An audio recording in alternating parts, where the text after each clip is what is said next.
Hey guys, welcome back to eGate Tutor. In this video, we will look into a few practice questions on distortion energy theory or von Mises theory. Let's proceed to question number 1.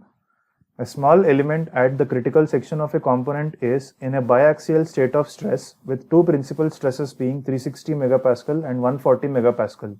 The maximum working stress according to distortion energy theory is. So those are the four options given. And from the question, it is clear that the component is subjected to a biaxial state of stresses, and we are given with the principal stresses, and we have to calculate the working stress. Let's proceed to the solution. The principal stresses given are sigma 1 is equal to 360 megapascal and sigma 2 is equal to 140 megapascal. We have to calculate the working stress according to distortion energy theory. So failure criteria according to distortion energy theory or von Mises theory of failure can be written as under root sigma 1 square minus sigma 1 sigma 2 plus sigma 2 square is equal to sigma yt by factor of safety.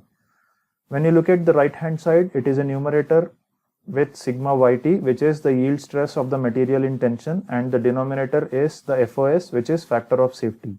So the entire term in the right hand side is considered to be the working stress.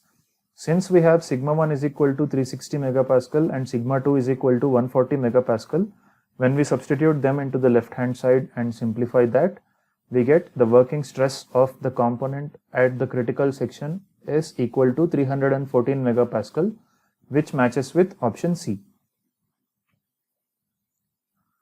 Let's proceed to question number 2.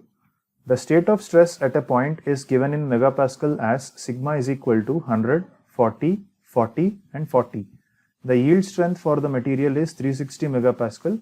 The factor of safety according to distortion energy theory is. From the given type of loading, it is clear that it is a biaxial state of stress system. So we have to calculate the factor of safety according to distortion energy theory. Let's proceed to the solution. From the given type of loading, it is clear that sigma x is equal to 100 megapascal, sigma y is equal to 40 megapascal, tau xy is equal to 40 megapascal, and the yield strength of the material is given as 360 megapascal. Since this kind of loading is given, the next immediate step could be to calculate the principal stresses. To do that, we have to use the formula sigma 1, 2 is equal to sigma x plus sigma y by 2 plus or minus under root sigma x minus sigma y by 2 whole square plus tau xy square. Since we have the values of sigma x, sigma y and tau xy, substituting them into this formula and further simplifying that will give us the principal stresses as sigma 1 is equal to 120 megapascal and sigma 2 is equal to 20 megapascal. Now, according to distortion energy theory, the failure criteria could be under root sigma 1 square minus sigma 1 sigma 2 plus sigma 2 square is equal to sigma yt by factor of safety. Since we have sigma 1 is equal to 120 megapascal and sigma 2 is equal to 20 megapascal, substituting them into the left hand side, and since we are given with the yield strength of the material as 360, substituting all that into the failure criteria gives this equation. So upon further simplifying this equation, we get the factor of safety of the material will be as 3.4, which matches with option B. Let's move on to question number 3. Distortion energy theory or von Mises theory can be applied to. Let's proceed to the solution. From the discussion, it was clear that the distortion energy theory or von Mises theory of failure gives excellent predictions in terms of safety of the component only when the components are ductile in nature. Therefore, the correct option is option C. Distortion energy theory or von Mises theory can be applied to only ductile materials. They cannot be applied to brittle materials because the yield stresses in tension and compression differ. So that will be the limitation of distortion energy theory.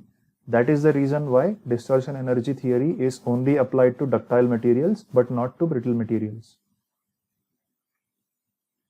Let's proceed to question number 4.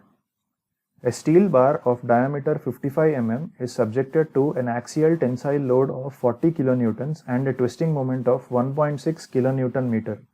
The bar material has yield strength of 200 megapascals. The factor of safety according to von Mises theory of failure is. So this looks like a numerical answer type question. So we are given with a steel bar of diameter D is equal to 55 mm. It is subjected to an axial tensile force of P is equal to 40 kN and a twisting moment of 1.6 kN meter. Since it is subjected to a tensile load, the first step is to calculate the axial stress, which is sigma is equal to P by A, where P is given in 40 kilonewtons. So let us multiply that with 10 power 3 to convert that into newtons, divided by area of the bar will be pi by 4 d square, where d is 55 mm. So simplifying that will give us the axial stress as 16.8 megapascal. Since the bar is also subjected to a twisting moment, as a consequence of that, the bar will experience a shear stress.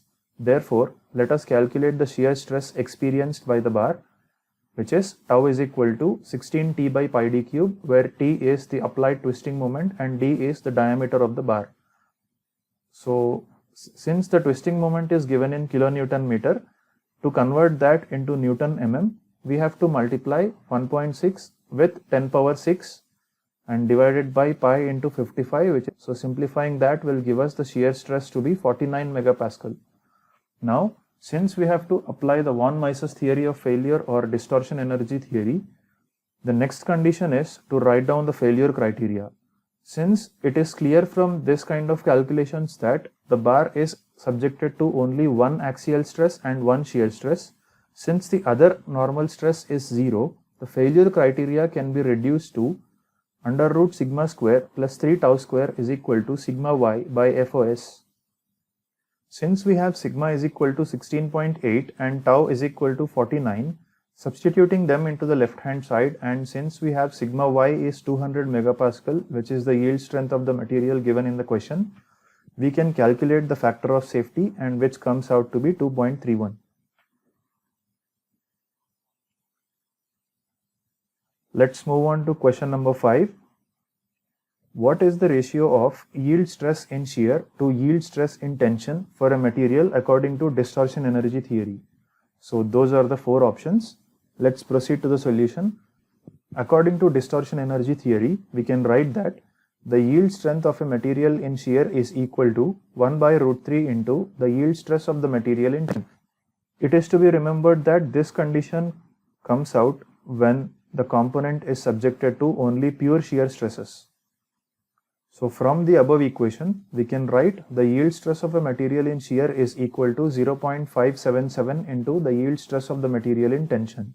So from this, we can write down that the ratio of yield stress of a material in shear to the yield stress of a material in tension is equal to 0.577, which matches with option D.